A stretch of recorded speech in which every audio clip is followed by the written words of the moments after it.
My phone buzzed at 3:07 a.m. with a single text from my dad. Don't trust your mom. 9 minutes later, headlights sliced through the darkness outside our house. My dad was shoving a duffel bag into my hands, and my little brother was crying in the backseat while my mother slept upstairs, completely unaware that her family was disappearing without her. I'm 26 now, but back then I was 22, freshly out of college, crashing at my parents' place while I saved for my own apartment.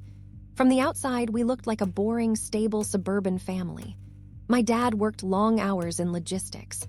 My mom managed the house and volunteered at church. No screaming fights, no police visits, just routine, predictable, safe, or so I thought. My dad and I weren't especially close, but we were steady. He was quiet, methodical, the kind of man who triple-checked door locks and kept paper copies of everything. My mom was the emotional center of the house, warm, organized, deeply involved in everyone's business.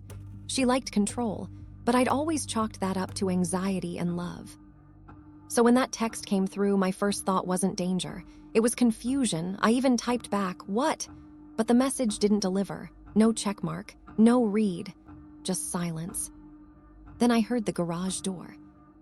I looked out my bedroom window and saw my dad's car already running, engine low and urgent. He stepped out, glanced up at the house, and waved at my window with a sharp, almost panicked motion. Not a gentle wave, a command. I didn't even change out of my sleep clothes.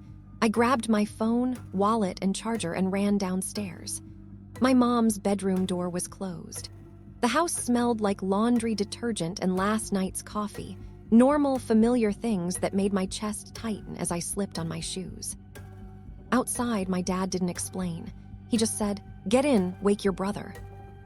I asked where we were going. He said, "Away." My brother climbed into the backseat half asleep, asking if this was some kind of emergency drill. My dad didn't answer.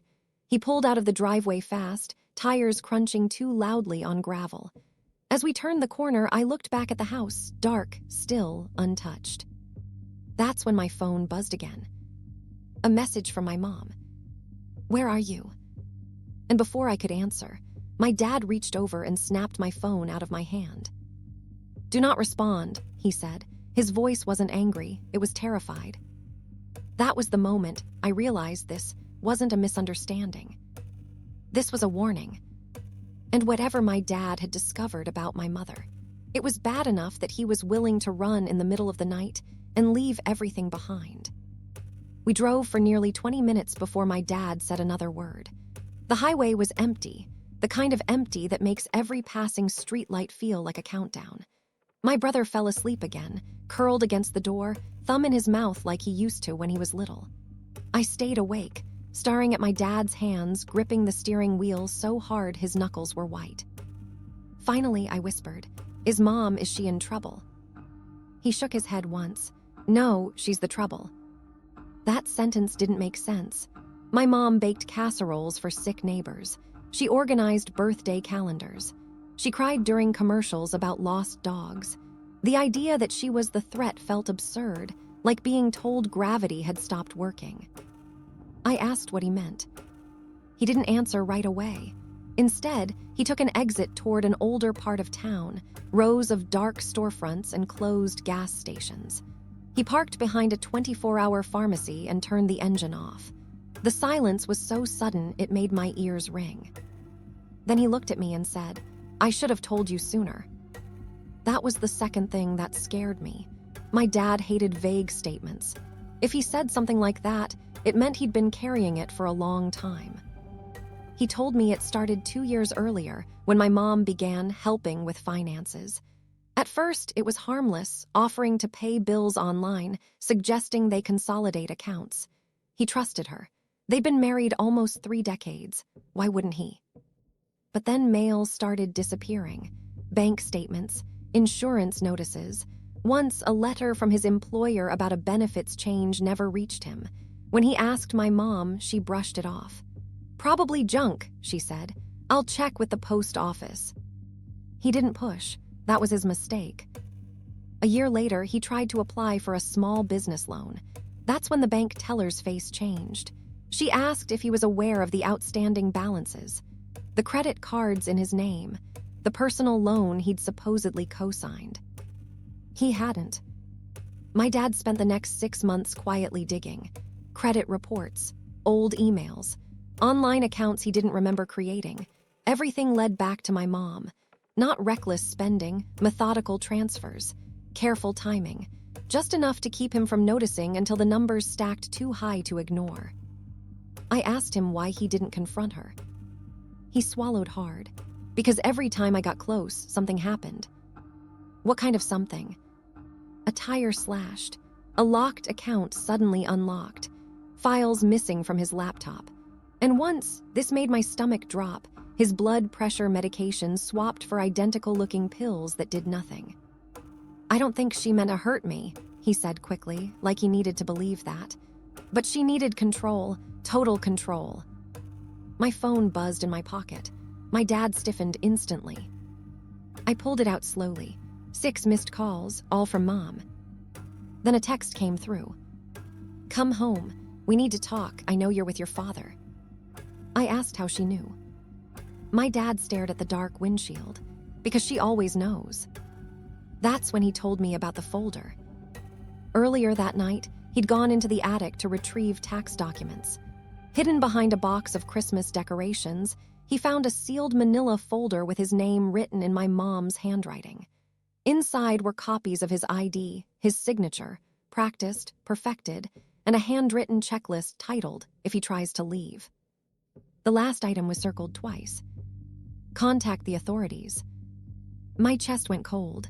For what? He met my eyes. I don't know, but whatever story she planned to tell, I wasn't sticking around to hear it. My phone buzzed again. This time, it wasn't my mom. It was a number I didn't recognize, with a single message.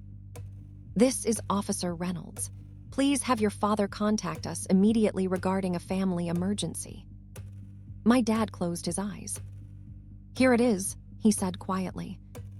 My dad didn't call the number back. He powered my phone off and told me to do the same. I hesitated. Everything in me had been trained to trust authority, to assume that if the police were involved, it meant safety. But the look on his face wasn't defiance. It was calculation. "She always moves first," he said. "If we respond now, we're stepping into her version of the story." He started the car again and merged back onto the highway, heading out of town. Dawn was still hours away, but the sky had that faint, bruised look that comes before morning. I watched mile markers slide past, trying to understand how my life had tipped sideways so fast. 20 minutes later, my brother woke up again. He asked why Mom wasn't answering his texts. My dad told him she was busy and that we were going on a short trip. The lie sat heavy in the car, but my brother nodded and stared out the window. He was 15, old enough to sense fear, young enough to trust the adults around him. We stopped at a rest area to use the bathroom and buy water. Inside, fluorescent lights buzzed overhead, and everything felt too bright, too public. I kept expecting someone to tap my shoulder and say my name. When we got back to the car, my dad handed me a burner phone. I stared at it. "You planned this." He shook his head. I hoped I'd never need it. As we pulled back onto the road, the burner rang. My dad put it on speaker. It was our county sheriff's office. The deputy was calm, polite. He said my mother had reported my father missing and possibly unstable. According to her, my dad had taken my brother against her wishes after a severe emotional episode. She was concerned for our safety. She feared he might harm himself or us. I felt sick. Every word sounded rehearsed, reasonable, believable. My dad explained, carefully, that he was with both of us, that no one was in danger, and that he would come in voluntarily, with a lawyer, later that day. The deputy paused, then said something that made my stomach drop. "She mentioned you might say that." After the call ended, my brother asked quietly, "Is Mom lying?" My dad didn't answer. I did. "Yes," I said, "but she thinks she's protecting something." The sun was rising now, turning the horizon orange and pink like nothing was wrong in the world. My phone, powered back on briefly, exploded with notifications. Messages from my aunt, from our pastor, from neighbors asking if everything was okay. My mom had activated the network, the church group, the people who brought casseroles and prayed and trusted her. By mid-morning, my dad's face was on Facebook. The post said he was missing, possibly dangerous, mentally unwell. I wanted to scream. Instead, my dad told me to take screenshots. Documentation, he said. Everything matters now. We pulled into a cheap motel just across the state line. My dad paid in cash and parked where the cameras couldn't see the license plate. As my brother showered, my dad sat on the edge of the bed and finally let his shoulders slump. I loved her, he said. I still do, that's the worst part. There was a knock at the door. 3 short knocks, firm, professional. My dad froze. I moved toward the peephole and looked out. 2 uniformed officers stood in the hallway. And between them, my mother. Calm, composed, smiling like she just found something she'd misplaced.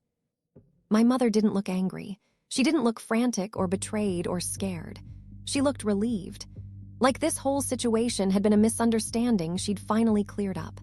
She held her purse in front of her with both hands, posture perfect, hair brushed, eyes soft. One of the officers knocked again. "Sir, we need you to open the door." My dad whispered. She found us faster than I thought. I opened the door before he could stop me. The hallway smelled like industrial cleaner and stale coffee. The officer closest to me smiled politely and asked if we were okay. Before I could answer, my mom stepped forward and touched my arm. "Oh, thank God," she said, voice trembling just enough. "I've been so worried about you." I felt my body stiffen. Her touch didn't feel comforting. It felt calculated. My dad stepped into view. "I'll cooperate," he said evenly, "but my kids aren't going anywhere without me." My mom's eyes flicked to the officers, then back to him. "See," she said gently, "he's not thinking clearly." That was the moment I understood. She wasn't panicking because she'd found us. She was relieved because the system was working exactly the way she'd designed it to. The officers separated us. Standard procedure, they said. My brother was taken to sit with one officer near the vending machines. I stayed in the doorway with the other while my parents talked in hushed tones a few feet away. I watched my mom cry on cue, watched her dab at dry eyes, watched her nod sympathetically while describing my dad's episodes. Anxiety, paranoia, financial delusions. She used phrases I'd heard her use before, ones that sounded compassionate but left no room for argument. When my dad spoke, he was calm, too calm. He talked about documentation, about missing mail and altered medication. The officer's expression shifted, not disbelief, but discomfort. These weren't things he could resolve in a hallway. Then my mom did something subtle and devastating. She turned to me. "Sweetheart," she said, voice breaking, "tell them how scared you were when he woke you up." Every instinct in my body screamed to defend my dad, but I hesitated for half a second. And in that half second, I saw it, how she'd trained us. How she'd always been the one who explained situations, who framed emotions, who decided what was normal.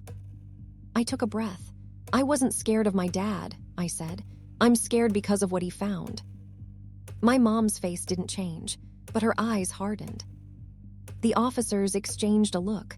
One of them asked about the folder, the checklist. My mom laughed softly. "I make lists for everything," she said. "You know that."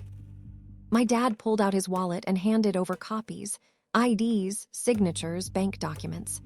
The officer took them seriously now, not convinced, but no longer dismissive. They decided to escort us to the station. Not an arrest, they said, just to sort things out.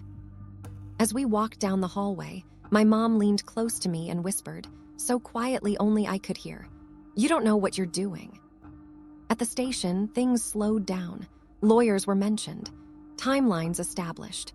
My mom's story started to fray at the edges, dates that didn't line up, claims she couldn't quite support.